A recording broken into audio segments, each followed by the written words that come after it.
जीवन स्मरण जय जय राम पुंडलिक वरदा विठ्ठल श्री ज्ञानदेव तुकाराम. आज आता शेवटचा दिवस आहे ना. एक प्रस्तावना म्हणून सांगतो आपल्याला की सद्गुरूचा शिष्य असतात आणि सत्शिष्य असतात. आम्ही सद्गुरूचे शिष्य आहोत, सत्शिष्य नाही. पण सहवासानं काहीतरी गुण लागतो म्हणतात ना, तसा लागला आहे. तो काय आहे की महाराज ज्या ठिकाणी राहत त्यांचं स्वतःचं घरच होतं, तर त्यांची एक खोली होती. ती इतकी लहान होती की बोलायची सोय नाही, आणि त्यात त्यांचं पलंग. तर त्यामध्ये 30-40 माणसं गर्दीने राहायची. म्हणजे असं की काही त्या पलंगाच्या खाली बसायची, बरं का. आणि त्यामध्ये त्या पलंगात ढेकून पुष्कळ. त्यामुळे त्या लोकांना तो योग माझा दिसतोय बा, आता मी काय करू नाही का. आणि मग त्यात पुन्हा असं आपण ते आहेत म्हणून त्यांची पूजा अर्चा करतो, नाही का. त्यांचा काळ आता 80 वर्षाच्या मागचा काळ, 1913 साली डिसेंबर. तेव्हा त्यावेळची परिस्थिती आणि आता ही यंत्रण बिंत्रण सगळी पाहिली म्हणजे त्यांना काय वाटत असेल राम जाणे बुवा, नाही का. असं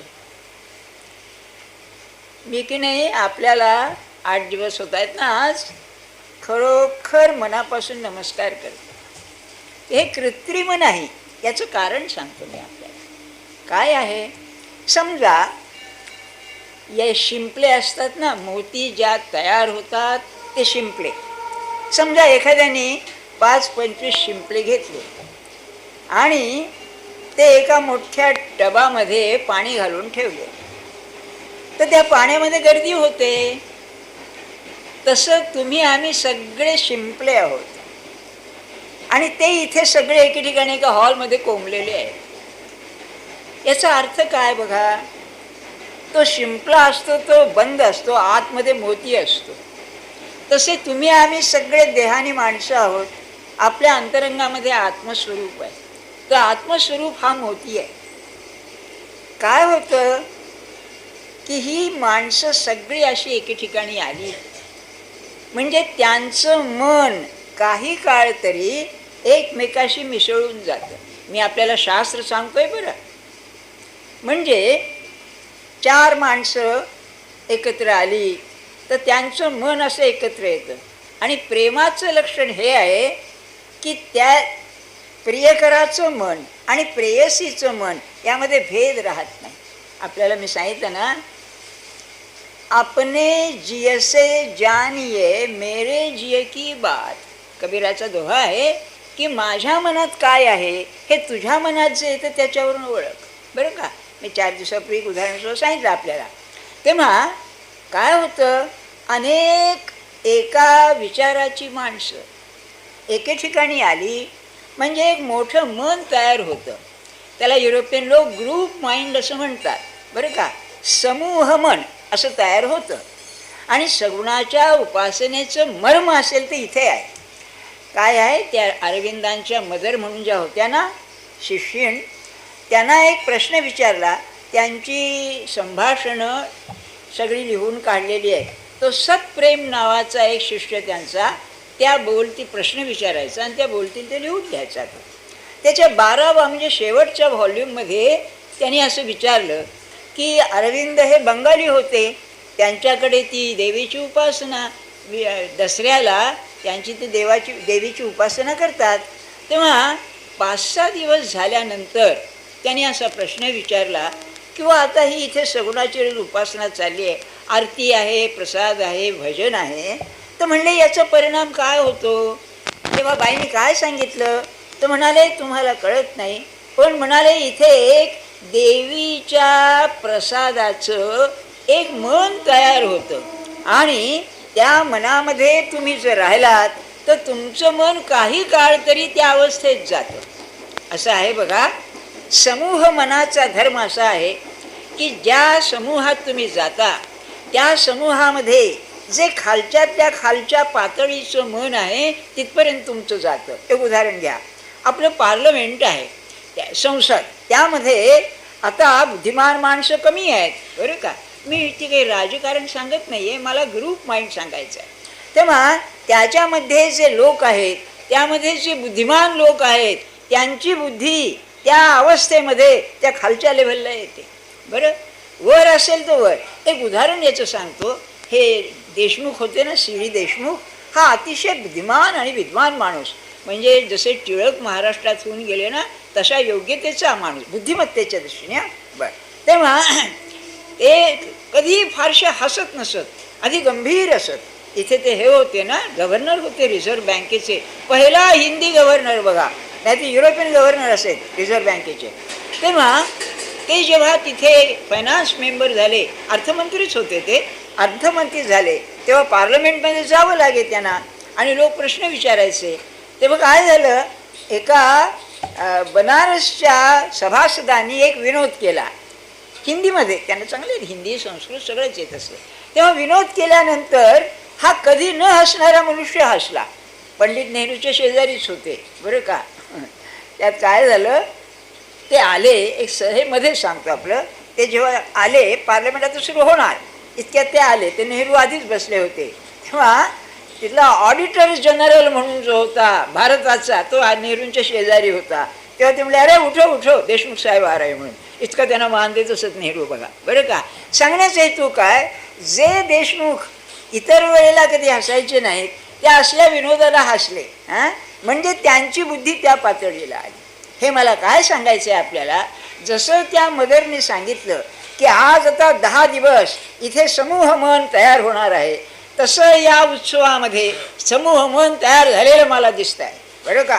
तेव्हा त्या मनाशी आपण समरस झालो तर काही काळ तरी आपलं मन सूक्ष्मात जातं. आणि सगुणाच्या उपासनेचं मर्म इथे आहे. पंढरपूरला महाराज असं म्हणाले, मी असा प्रश्न विचारला, तत्त्वज्ञानाचे प्रोफेसर आम्ही, नामधारी प्रोफेसर, पण त्यांना म्हणलं वा इतके लोक जातात, त्या देवाचं काय वैशिष्ट्य आहे. तेव्हा ते काय म्हणाले, तुम्हाला कल्पना नाही, लाखो लोकांची निष्ठा ज्या देवावर आहे, ज्या मूर्तीवर आहे, त्या मूर्तीमध्ये मानवधर्म निर्मित होतात. म्हणजे तुमचं मन जसं त्या मूर्तीला मन येतं, तसं आपण 8 दिवस 24 तास इथे त्यांच्या कानावरती नामस्मरण घातल्यामुळे आज महाराजांचं अस्तित्व इथे आहे. ते मन आहे ते सूक्ष्म आहे, ते व्यापक आहे आणि सगळ्या सगुण उपासनेचं मर्म त्याच्याशी तादात्म्य होण्यात आहे. तादात्म्य कसं, तू करशील ते, तुला मी शरण आहे, तुझी इच्छा आहे ती माझी इच्छा व्हावी. हे चांगलं. काय होतं पुढे, आपण बाहेर गेलो की ते मन विसरून जातो. ते न विसरावं म्हणून हा उत्सव आहे. दरवर्षी करायचं कारण काय नाही, तर एकदा उत्सव केला की पुरे की तो पुरे होत नाही. याचं कारण असं असतं, आपला प्रपंच बाहेर फाटकावर बसलेला आहे तिथे बरं का. तुमचा द्वेष मत्सर काय व्यवहार काय असेल तो, तर तो तिथे बसलेला आहे, आतमध्ये त्याला प्रवेश नाही. पण जाताना पुन्हा तुमच्या बोकांडी बसवून घरी जातो ते, पुन्हा आपलं इथे काही नाही बरं का. असं होतं, ते होऊ देऊ नका बरं काय. हे एक कारण. दुसरं कारण असं आहे, आता समजा याच हॉलमध्ये ते मन तयार झालेलं आहे, मी पाहतो आहे ते मन बरं. त्या मनाला जर भंग करणारं तुम्ही इथे उद्या केलं, मन भंग होऊन जातं. ते त्याचा रंग निळसर असा असतो आणि निळसर रंग हा ज्ञानयुक्त भक्तीचा रंग आहे. संपूर्ण निराळा हा ज्ञानाचा रंग आहे. पण ज्ञानाच्या निळ्याची झाक असणारं जे आहे प्रकाश, तो भक्तीचा रंग आहे. आणि ज्या ठिकाणी ज्या मंदिरामध्ये अशी उपासना चालते, त्या मंदिराच्या भोवती ते दिसतं सगळं. एक ग्रंथ आहे, दी 7 शीज. शीज म्हणजे तलवारीला म्यान असते ना, त्याला कोश असं म्हणा. त्या ग्रंथामध्ये त्या सत्पुरुषाला या मोठ्या मोठ्या मंदिराभोवती, म्हणजे पंढरपूरचं आहे किंवा याचं रामेश्वरचं मंदिर आहे किंवा कोल्हापूरच्या देवीचं मंदिर आहे, त्या मंदिराभोवती जे तेज असतं ना उपासनेचं, ज्याला जागृत दैवत म्हणतो आपण, त्याचं त्यांनी रंगाचं वर्णन केलेलं आहे, चित्र काढलेली आहेत. ते काय फोटो त्याचा काढता येत नाही. सांगण्याचा हेतू काय, तेव्हा आपल्याला काय शिकायचं आहे, त्या मनाशी तादात्म्य व्हायचं आहे. हे तादात्म्य ज्याला साधलं त्याला समाधान मिळालं बरं. आणि तेच तादात्म्य तुमचं आहे निदान इथे तरी, म्हणून मी तुम्हाला नमस्कार करतो. हा नमस्कार व्यक्तिगत तुम्हाला नाही, हा त्या मोठ्या मनाला आहे. आणि हेच सगुणाचं दर्शन आहे. निर्गुणाचं दर्शन हे मोठी गोष्ट आहे, पण सगुणाचं दर्शन हे आहे. त्यात अतिशय समाधान आहे. तुम्हाला सांगतो, एक बाई होत्या अगदी अलीकडच्या, त्या अतिशय 100मध्ये एक बाई दिसायला होती बरं का. आणि दुर्दैवानं त्या विधवा झाल्या. तेव्हा त्यांची आई महाराजांना काय म्हणाली, महाराज ही धोंड गळ्यात मी बाळगू कशी, तरणी ताठी मुलगी इतकी सुरेख मी कशी बाळगू. तेव्हा महाराज म्हणाले मी व्यवस्था करतो. देहात असतानाची गोष्ट आहे. आणि महाराजांनी तिला एक कृष्णाची मूर्ती दिली, धातू मूर्ती, अतिशय सुंदर मूर्ती होती. आणि सांगितलं की हे तुझं मूल आहे, हे सांभाळून तू वाग. त्या बाईची निष्ठा त्याची यावर इतकी बसली की बोलायची सोय नाही. आणि त्या बाईंना स्त्रियांचा रोग होता, अंगावर जात असे. ती 39-40 वर्षाचं वय झालं. जप करायच्या आणि त्याच मुलासारखं त्याचं करायच्या. त्याला नैवेद्य दाखव, त्याला स्नान घाल, बाईचं ते प्रेम वात्सल्य असं वागवलं. तेव्हा दिवाळी आली आणि तिने सांगितलं, आपली आई होतीच तिची, की आता नरक चतुर्दशीच्या दिवशी आम्ही जाणार बरं का. तेव्हा डोळ्याला पाणी आलं. आता बघा, जिला एवढं कळलं आहे तिची काय तयारी. ती म्हणली, आई तू रडते, आपलं बाळ तू रडतेस का, याला कोण सांभाळणार म्हणाली. त्या मूर्तीवरती इतकं प्रेम, त्याला कोण सांभाळणार. आणि त्या बाई असं सांगत त्यांनी देह ठेवला. ती मूर्ती काळी झाली. मानव देह कसं आहे, मानव विकार कसे येतात त्या मूर्तीवर बघा. ती त्यांनी पॅरिसला पाठवली स्वच्छ करण्याकरता, पण ते काळे पण गेलं नाही. बरं, हे मी काय चमत्कार म्हणून सांगत नाही, या उपासनेचं तेज काय असतं ते आपल्याला सांगितलं आहे. त्याचा फायदा करून घ्या आपण. बरं, आता हा जो 7 दिवस विषय चालला आहे, तो एक राहिली गोष्ट, जो सगुणाची उपासना करतो तो नामस्मरणात असतोच. आणि त्याच्या सूक्ष्म देहामध्ये सुद्धा ते दिसतं. बरं, इथं काय झालं, से महाराज बाहेर बसले होते. महाराजांचं चरित्र सांगताना मी चमत्कार म्हणून सांगत नाही, सत्पुरुष म्हणजे काय चीज असते, ते ज्ञान काय असते हे सांगतोय आपल्याला. बसले होते. संध्याकाळच्या वेळेला एक मनुष्य आला, खांद्यावर पडशी घालून आला. आता गोंधवलं, गाव कुठलं कोणाला जगात माहिती नाही असं गाव बरं का. आल्यानंतर त्याशी काही बोलले नाहीत. दत्ताच्या मंदिरात असं बोलले, काही बोलले नाहीत. दत्ताच्या मंदिरात तोही काही बोलला नाही, तो गेला. 3 दिवस राहिला. आल्यानंतर गिरनार पर्वत हे त्याला म्हणाले. तेव्हा बरोबर एक माणसं होती, 2-4 माणसं असायची. महाराज म्हणले, तो तुमच्याशी काही बोलला नाही, तुम्ही काय. तर म्हणले, त्याच्यात सूक्ष्म देहात दत्त दिसतोय ना, दत्ताची उपासना करतोय म्हणाले. ही दृष्टी आहे बघा. तुम्ही ज्यावेळेला महाराजांना, तुमच्या गुरुला, महाराज म्हणत असताना तुमच्या गुरुला बरोबर नेताना, तेव्हा ते सूक्ष्म देहाने तिथे असतात. तुम्ही खरी श्रद्धा ठेवा. ठेवा म्हणजे आपल्या हातात आहे म्हणून. अगदी असं करावं बरं का, की आपण जाताना नमस्कार करतो ना, तसं माझ्याबरोबर चला तुम्ही. नाही तर बुद्धी भ्रमते बघा. आपली बुद्धी घाबरते, भ्रमते, बरोबर राहत नाही. बरं, कोणत्याही धंद्यात असा, पण तुम्ही माझ्याबरोबर राहा. म्हणजे जसं महाराजांना त्याच्या सूक्ष्मदेहात तो दत्त दिसला, तसं तुमच्या देहामध्ये सूक्ष्मदेहात ते बरोबर राहतील यात शंका नाही. म्हणून फार सुंदर आहे बरं का. रवींद्रनाथ टागोर होते ना, त्यांची गोष्ट सांगते. ते एका सत्पुरुषाकडे गेले आणि तासभर बोलले. फार आनंद झाला आणि म्हणाले, ही गोष्ट आधी सांगतोय की आपल्यासारखा ज्ञानी मनुष्य हा इथे स्वस्त बसलाय. काय म्हणाले, हे आपण जगामध्ये काय येत नाही. तेव्हा ते काय म्हणाले, बेटा ज्याला तहान लागली तो आपोआप पाणी शोधित येतो, त्याच्या मागे जायचं कारण नाही म्हणाले बरं का. तेव्हा ते काय म्हणाले की तुम्ही फार बोलत नाही, पण माझ्याशी तुम्ही अर्धा पाऊण तास बोलायचं कारण काय. तू आलास तर म्हणाले तुझा बाप मोठा ऋषी महेंद्रनाथ टागोर म्हणून महर्षी होता, तो दिसला ना म्हणले मला, म्हणून मी बोललो. बापावर अतिशय प्रेम होतं रवींद्रनाथांचं. आणि ते तर थोर होतेच कवी म्हणून. त्यांची अवस्था अशी असे की त्यांना जेव्हा एखादं पद किंवा गीत सुचायचं ना, 2-2 दिवस ते बोलायचे नाहीत कोणाशी, अन्न पाणी सोडायचे. आणि मग ते आलं की मग पुन्हा साधे नॉर्मल व्हायचे. असं सांगायचं आहे. तुमच्या लक्षात आला ना की त्याचा फायदा आपण करून घ्या. बरं, त्याचा फायदा काय हा प्रश्न आला तर असा आहे की जे समाधान, जो आनंद, जी शांती त्या सत्पुरुषाजवळ असते ती त्याच्या सूक्ष्म देहात असते, ती बाहेर नसते. तेव्हा त्याच्याशी तादात्म्य व्हायला ही मदत करते.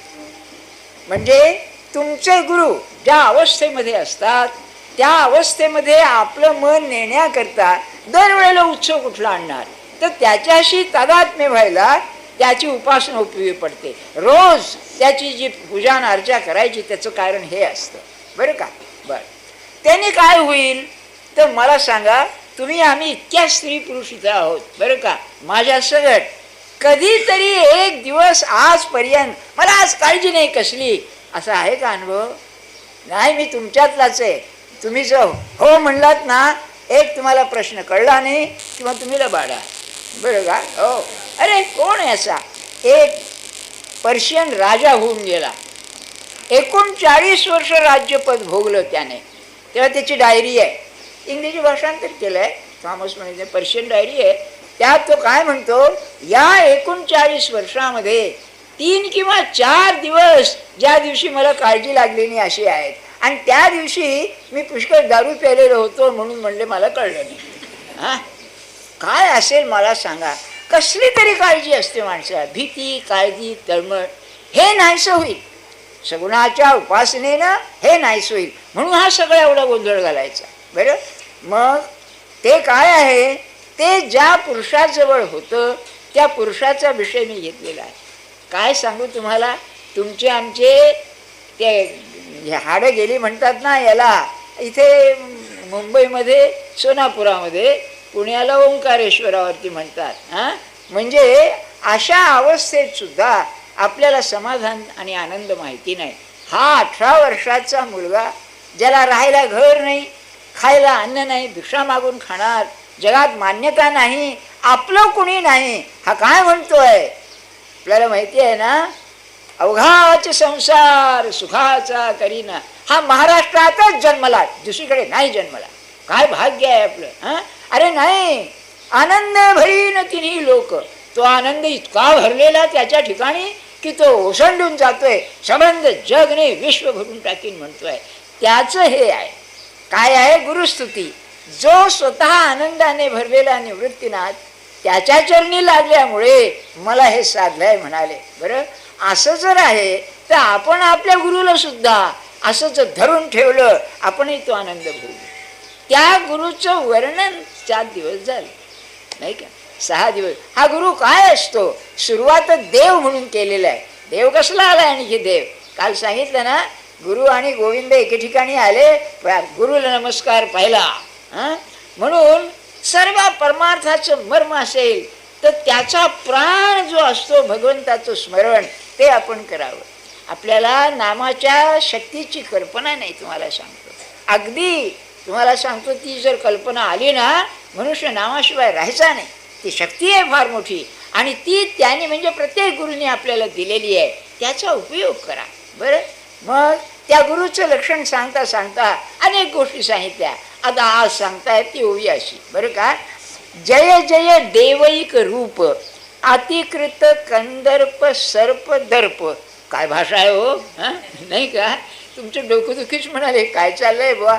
आणि अलीकडे संस्कृत फारसं नसतं ना, पण काय शब्दांची रचना आहे बघा, सार्थ आहे. मी म्हणत नाही उगीच आपलं असे नाही. ते आचार्य आत्रे होते ना, त्यांनी की नाही 1-2 कविता करून छापणाऱ्या कवींना किंचित कवी असं म्हटलेलं आहे. बरं का, किंचित कवी. आणि त्याचं लक्षण काय सांगितलं आहे, किंचित कवी म्हणजे बकऱ्या लेंड्या टाकतात तसं हा 1-2 कविता टाकतो म्हणले. पण म्हैस जशी शेणाचं पोट टाकते तसं काही नाही म्हणले. ते आचार्यांना शोभतं बरोबर काय आहे ते. बरं का, पण सांगण्याचा हेतू काय असं नाही आहे.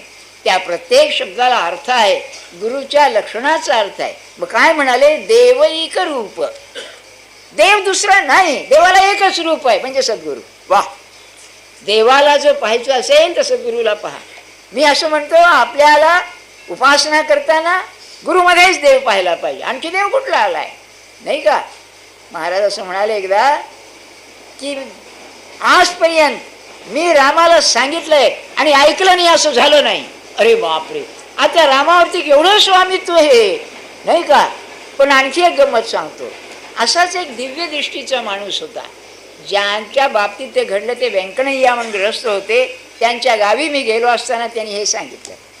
तेव्हा ते कानडी लोक, त्यांना मराठीचा गंधही नव्हता, गोंधळ माहिती नव्हतं. तेव्हा ते असे जप करीत असत, काही कल्पना नाही. सब ओव्हरसियर होते, जप करीत असत. जप करताना सकाळी त्यांना की नाही एक आवाज ऐकायला, पुष्कळ गर्दी जमली आहे, गर्दी जमली आहे, आणि महापुरुष महापुरुष असा आवाज आला आणि महाराज दिसले. तेव्हा तिथे एक रिटायर्ड इन्स्पेक्टर होता, त्याचं हॉटेल होतं. तेव्हा त्याला ही दिव्य दृष्टी होती. तेव्हा हे गेले त्याच्याकडे, बाजारातून म्हणजे भाजी आणायला आले होते, त्याच्याकडे गेले, म्हणाले बा असं असं झालं, हे महापुरुष कोण काय आहे? त्यात आलं गोंदवल्यास यावे. त्यांना मराठी माहिती येत नव्हतं. काय आहे म्हणाले, तर तो बसला. बरं का, तो म्हणला मी स्नान करून येतो, आणि ध्यान करायला बसला. आणि त्याला दिसलं तर तो कोरेगावला आला त्या ध्यानामध्ये. तेव्हा काय मोटारी फिटारी काही नव्हत्या, तिथून बैलगाडीने जायचं. कोरेगावला आला, तिथून 28 मैल आहे गोंदवळ. तेव्हा तिथून तो म्हणजे त्या मनाने दिव्य दृष्टीनं गोंदवल्यापर्यंत आला.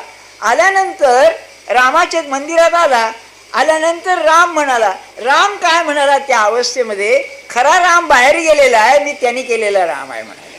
महाराज बाहेर गेले होते, ते गिरवी म्हणून गाव आहे तिथे गेलेले होते. तो राम सांगतोय त्याला, बरं का, की खरा राम बाहेर गेलेला आहे. म्हणजे काय असतं बघा, राम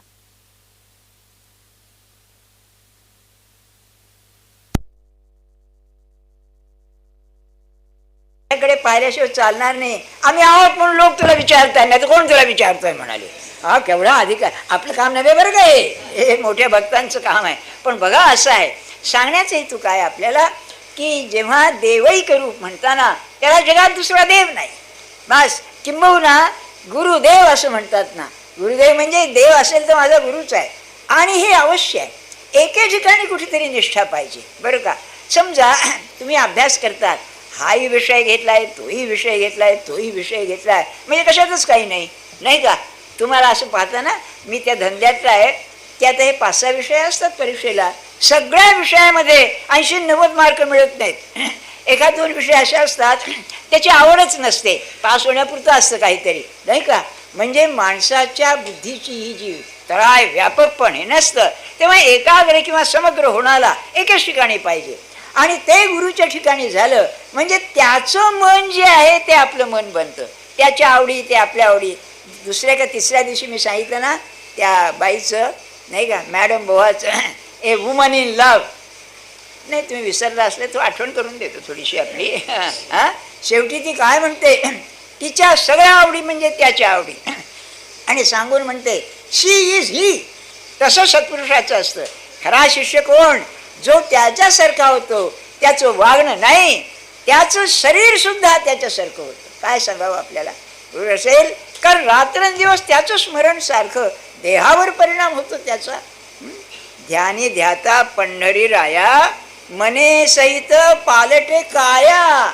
देह सुद्धा बदलतो त्याचा, अशी ती अवस्था असते. म्हणून देवैक रूप, माझा गुरु कसा आहे, जगात दुसरा देव नाही, प्रत्यक्ष देवच आहे असा. मग अतिकृत कंदर्प सर्प दर्प. कंदर्प म्हणजे कामवासना. आता काल मदनाचं वर्णन आलंय, मदन हा सुद्धा कामवासना. तर मदन हा शुभ आहे. मदन जर गेला तर जग चालणारच नाही. सगळे ब्रह्मचर्य पाळू लागले स्त्री पुरुष, कसं काय व्हायचं, जग चालणार नाही. टिळकांनी याच्यावर फार सुंदर कोटी केलेली आहे, बरं का. परमात्माला म्हणाले कामवासना वर्जन आहे. आणि मी सांगितलं 10व्या अध्यायामध्ये, धर्म अविरुद्धो भूतेषु कामोस्मी भरतर्षभ. मी कामवासना आहे त्यांच्यामध्ये. हे भगवंतांनी आपलं रूप सांगितलेलं आहे, ते मदन. दी क्रिएटिव्ह इम्पल्स इन मॅन असं फ्रॉइड म्हणतो त्याला. माणसामध्ये जे म्हणजे सर्जनशीलता आहे, नवीन नवीन काहीतरी भाव, नवीन मूल जन्माला येतं. कामवासना म्हणजे काय आहे, आणि त्या मुलाचा इतका चमत्कार असतो की बोलायची सोय नाही. जगामध्ये असा समाज नाही की जे तान्ह्या मुलावरती प्रेम करीत नाही. म्हणून कौटिल्याने तान्ह्या मुलाला मारून टाकणाऱ्याला खरा दुष्ट म्हटलेलं आहे. तान्ह मूल मी, त्याला पाप नाही पुण्य नाही, निर्व्यास निराकार असतो बघा, नाही असो. तेव्हा कंदर्प म्हणजे त्याचं कामवासनेमध्ये जे रूपांतर होतं माणसामध्ये ते आहे. कामवासनेचा धर्म असा आहे, शरीर व्यापून टाकतं. दोनच विकार असे आहेत की जे शरीर व्यापून टाकतात, एक राग आणि कामवासना. म्हणून रागाला अतिशय म्हणजे दोष आहे. ज्याला राग येतो ना तो माणूस म्हणजे साधकच नव्हे. क्षोभ, क्रोध म्हणजे क्षोभ होतो, सगळा शरीरभर भरून जातो. तशीच कामवासनेची स्थिती आहे. म्हणून संस्कृतात एक वचन आहे बरं का, की कामातुराणाम न भयम न लज्जा. कामवासने भडकलेला माणूस लाज नाही, शिवानी कुल नाही, भीती नाही, अनिती नाही, काही नाही त्याला, असं होतं. तसं आहे. तेव्हा हा जो काम आहे त्याला पूर्ण निस्तेज करणारा, अतिकृत, अति म्हणजे अगदी फार झालो बुवा असं, तेव्हा असा हा गुरु आहे. बरं, याला कंदर्पाला सर्प म्हटलं. सर्प का, साप का? तर आपल्या संस्कृतीमध्ये आणि जगाच्या संस्कृतीमध्ये, धार्मिक संस्कृती, रिलिजियस कल्चर बरं का, सापाला मोठा दोष म्हटलेला आहे. सगळा दोष का तर कामवासनेमध्ये.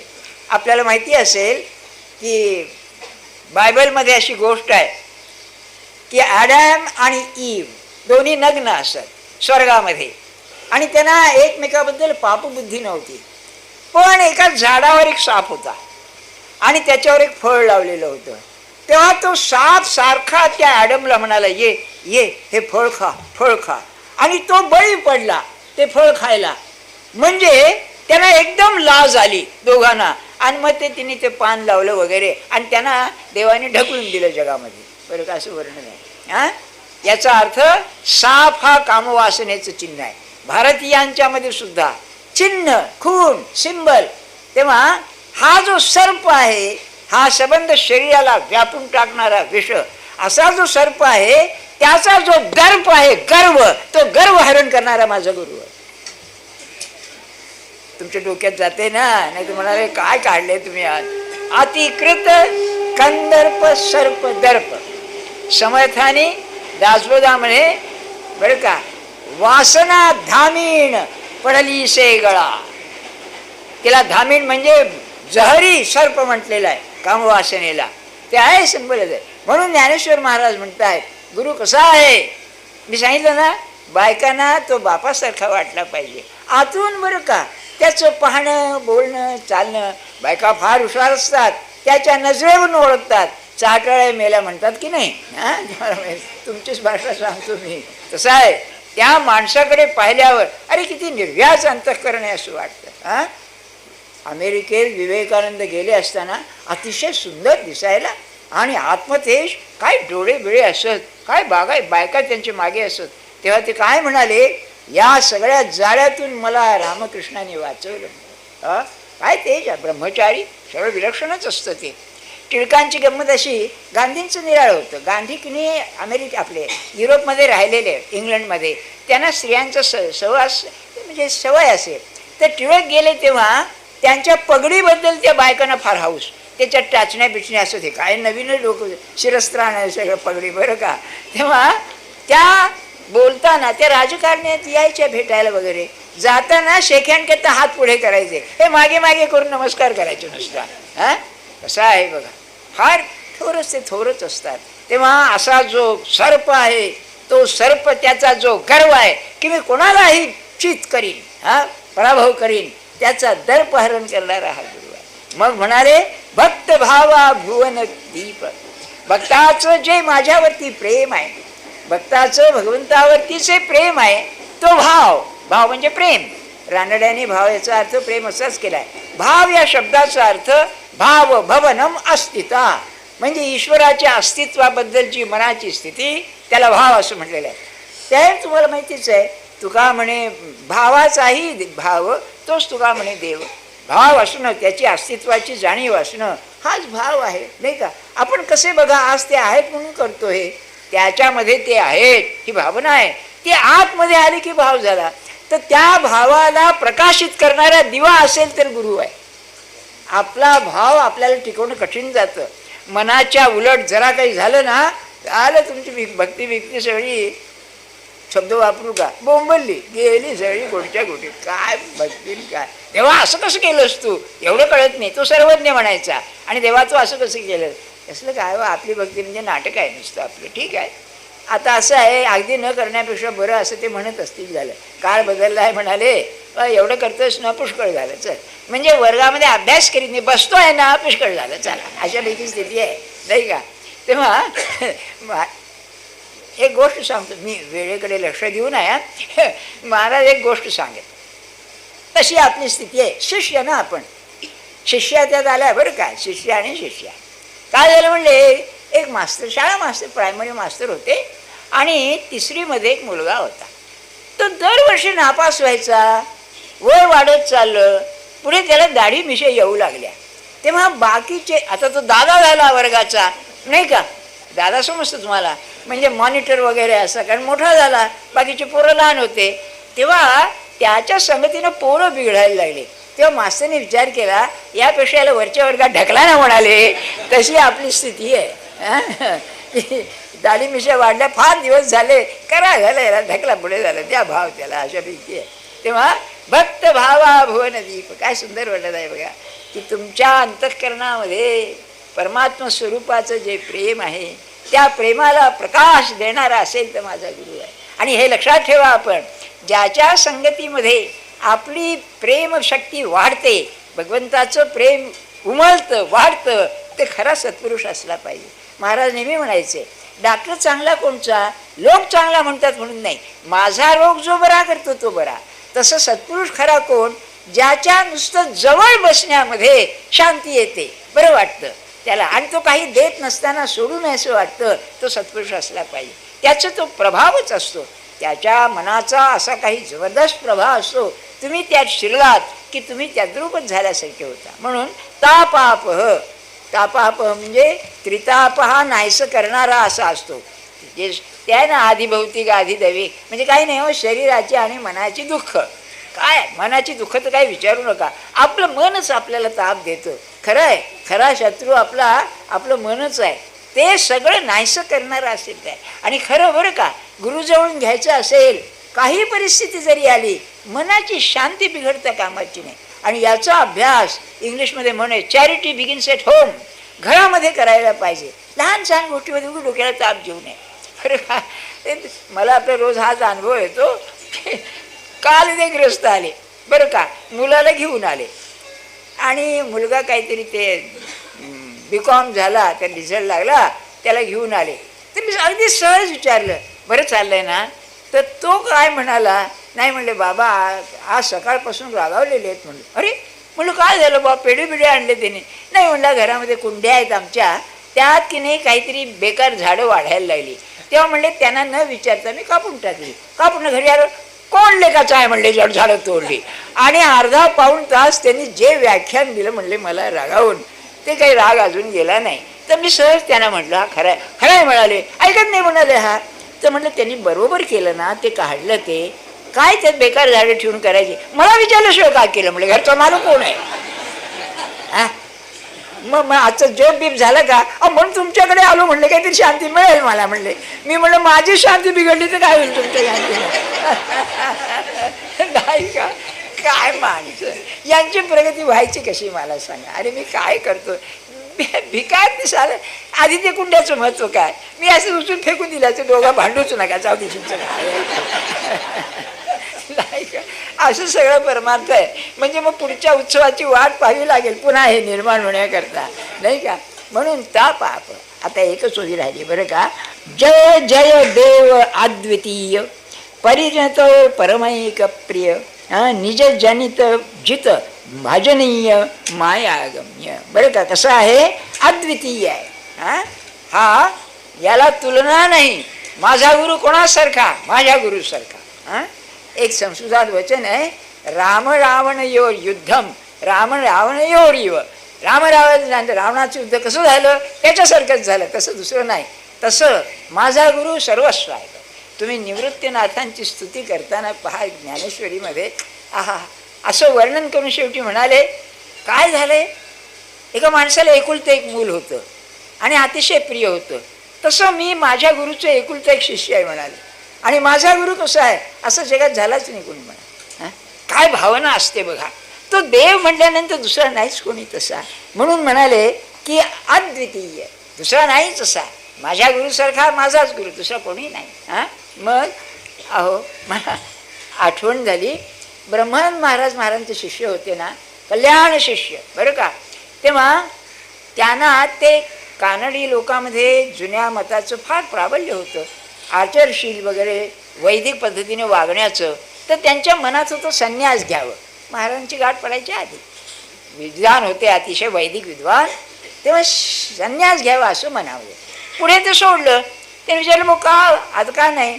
ते काय म्हणाले की संन्यास घेताना ज्याच्याकडून संन्यास घ्यायचा त्याच्या पायावर डोकं ठेवावं लागतं. एकदा हे डोकं महाराजांच्या पायावर ठेवलंय, आता नाही दुसऱ्याच्या पायावर. जय देव अद्वितीय. काय असेल मला सांगा. कसं कल्पना करा आपण. हे पतिव्रताच हो. तुकाराम महाराजांनी म्हटले ना, पतिव्रते जैसा भ्रतार प्रमाण आम्हा नारायण तैसा तरी. वा, दुसरा देव नाही मला, माझा देव तो माझा देव. म्हणून म्हणले जय भजन आपला हा अद्वितीय. पुढे कसा परिणतो परमैक प्रिय. जो शिष्य तयार झाला त्याच्यावरती अत्यंत प्रेम करणारा आणि त्याचं प्रेम त्याच्या ठिकाणी असणारा, त्या प्रेमाला सीमा नाही. तुम्हाला एक सांगून ठेवतो, जगात प्रेम फक्त सत्पुरुषच करू शकले आणि त्यांचं प्रेम भोगणारे शिष्य इथेच. नाही दुसरं नाही कोणी.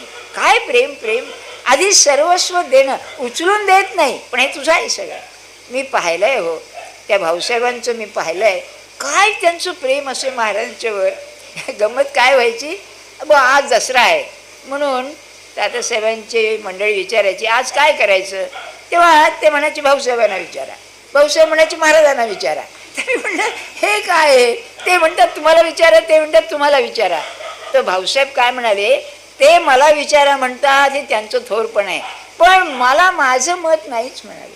ते सांगतील ते खरं. कसं असेल मला सांगा, नाही का. आजकालचं काळच निराळा आहे. आजकाल काय श्रीखंडांना जा त्यांच्याकडून आणा झालं. काही काय जरा घरात करायचा प्रश्नच नाही. आणि मी तुम्हाला एक सांगून ठेवतो, हे सहज आठवलं म्हणून, अगदी सहज, टीका म्हणून नव्हे. बायको नवरा नोकरी करणारे असले पोरं आहेत, त्यांच्याकरता काहीतरी आणायचं आहे विकत, ते आपल्या गुरुला नैवेद्य दाखवू नका. तुम्ही खा पण घरेला, कारण गुरुला असं अपवित्र घालू नाही काही. बरं का. थोडं करा आणि ते महाराजांना नैवेद्य दाखवा, एवढं सांभाळा. नाही तर काय बाहेरच्या करंज्या आणल्या, काय आणल्या, पुरणाच्या पोळ्या रुपयाला 1-2 का काहीतरी मिळतात, मला माहिती नाही. त्यांना नाही घालू, त्यांना नाही घालू. बरं एवढंच आहे.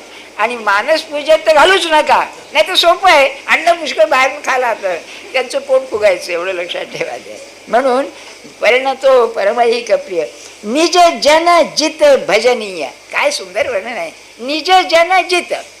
जित म्हणजे जिंकलेला. त्यांना जिंकतो कोण, त्यांचे जे झाले त्यांनी त्यांना जिंकलं. वा, वश झाले ते.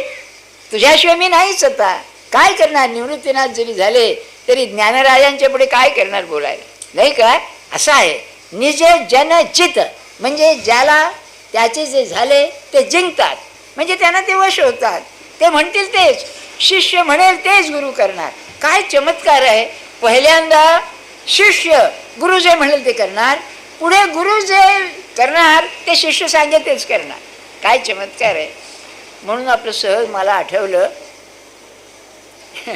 आपलं काय होतं, पहिल्या दुसऱ्या दिवशी एवढी गर्दी नव्हती, आज फार गर्दी आहे नाही का. तर येणाऱ्याला असं वाटलं असेल सगळे लोक महाराजांच्या दर्शनाला जातात, आपणही महाराजांना दर्शन द्यावं एकदा, म्हणून आपले आले असतील.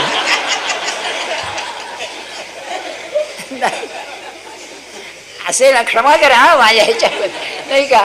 महाराज हे म्हणतील मला काही जाता येत नाही उठून, मला काही देह नाही. त्या बरं झालं तुम्ही चाला, तुमचं दर्शन झालंय, नाम घ्या झालं वर्षभर आता. बरं. म्हणून माया अगम्य. माया अगम्य म्हणजे माया अगम्य, मायेला जो कळत नाही. मग शेवटची ओवी अशी आहे, जय जय देव श्री गुरु. हा देव देव देव जो म्हणतोय हा माझा गुरु. जय जय देव श्री गुरु. अकल्पनाख्य कल्पतरू. आहा, कल्पतरू. तू कल्पतरू आहेस. कल्पतरूची काय खूण आहे, तुम्ही मागाल ते देतो, जे मनात यावं तो देतो, अशी भावना आपली. बरं का.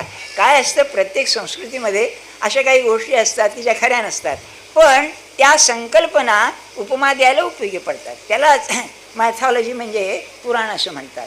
तेव्हा आपल्याकडे ही कल्पना आहे बरं का, की झाड आहे, तुम्हाला पाहिजे ते देतं ते, म्हणून ते कल्पना कल्पतरू. पण हा कल्पतरू कसा आहे, कल्पनेला न समजणारा आहे.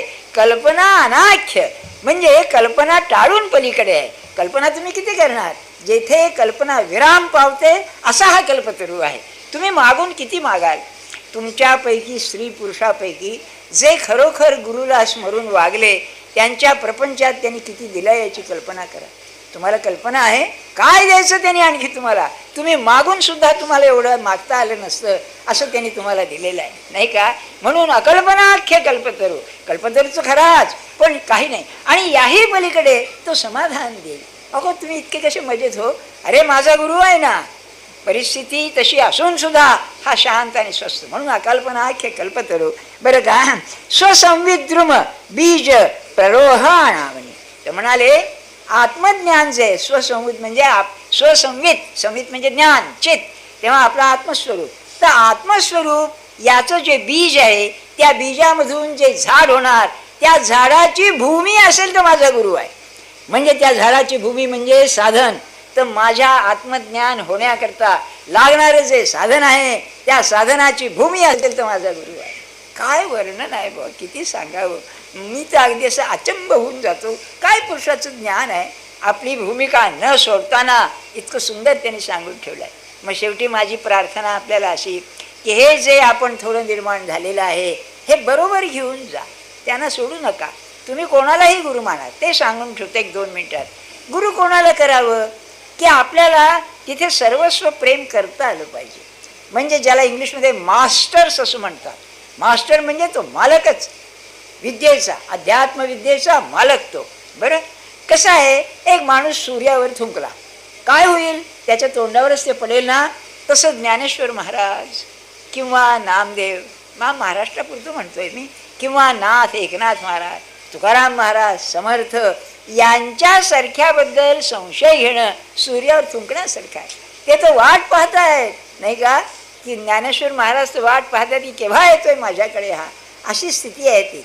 गुरुला खरंच असा तुम्हाला कल्पना नाही, ज्याचं प्रेम गुरुवरती आहे तो खरोखर त्याची वाट पाहतो. कारण अत्यंत प्रिय असलेल्या देहधारी शिष्याला सुद्धा त्यांना सहवास आवडतो, यात शंका नाही. एक लहानशी गोष्ट सांगतो. गुरुदेव रानड्यांचे शिष्य आपले गुरु होते ना भाऊसाहेब उमदीकर म्हणून, ते श्रावण महिन्यामध्ये सप्ताह करीत. तेव्हा पुष्कळ माणसं जपाला जात. तर ती निघाली मंडळी, बैलगाडीचा प्रवास. तेव्हा त्या बैलगाड्या गावाच्या सीमेवर जायच्या. तर हे घराच्या छपरावरती उभे राहायचे आणि त्या गाड्यात जात असलेल्या पाहायचे बरं का. तेव्हा त्यांना विचारलं, ते तुळपळे सांगत की अहो ते तुम्हाला इतकं चाहतात, तुम्ही ते जाता काय पाहता. ते काय म्हणाले, 8 दिवस त्यांचा सत्संग मला घडला. ही गुरुची भूमिका काय असेल मला सांगा, त्यांचं प्रेम किती असेल. अहो ते प्रेम असं आहे, ते व्हायला लागल्यावर कोणावरती केल्याशिवाय चैन पडत नाही ना. विश्वप्रेम असल्यामुळे शिष्यावरती खरं प्रेम असतं. तुम्ही थोडं त्यांच्या मनासारखं वागा आणि त्यांना अत्यंत आवडत असेल तर परमेश्वराचं अनुसंधान, त्याचं स्मरण, तो आहे तो आहे तो आहे, यालाच नामस्मरण असं म्हणतात. नामस्मरण घेऊन त्यांची जर प्रार्थना केली तर हे जे आत्ता आपण निर्माण केलेलं ग्रुप माइंड, समूह मन आहे, ते तुम्हाला खरोखर समाधान देईल. तुमचं जीवन सुखी होईल. बाकी गोष्टी प्रारब्धाने घडतात बघा. अगदी काय जन्म मृत्यू, पैसा, लग्न, मुलं बाळं, ऐश्वर सगळं प्रारब्धाने बांधलेलं आहे.